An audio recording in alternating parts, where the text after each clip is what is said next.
वळूया पुढील बातमीकडे।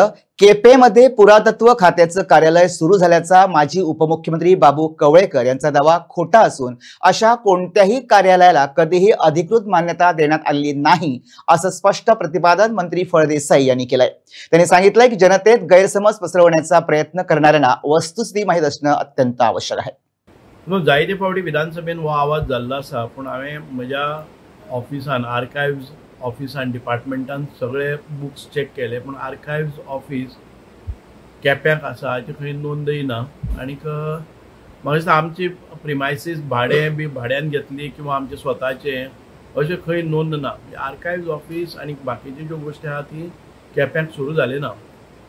म्हणजे हांव एखादी वेळ आतां जर डिमांड आसा जर जाय परत एक फावटी, कारण विधानसभेन आमकां सगळ्यांनी रिक्वेस्ट केल्लो आसा की दक्षिणे भितर ह्या दारबांदोडा किंवा केपें, काणकोण ह्या सांगे ह्या तालुक्यांतले जे दस्तावेज आसा ते हांगा मेळपाक जाय अशी विनंती खूब जाणांनी केल्ली आसा। ताका अनुसरून पूण म्हाका दिसता की आर्कायव्ज ऑफिस जे कोण म्हणटात की इनॉग्रेशन जाल्लें कितें जाल्लें तशें दफ्तरान भितर कांय नोंद ना।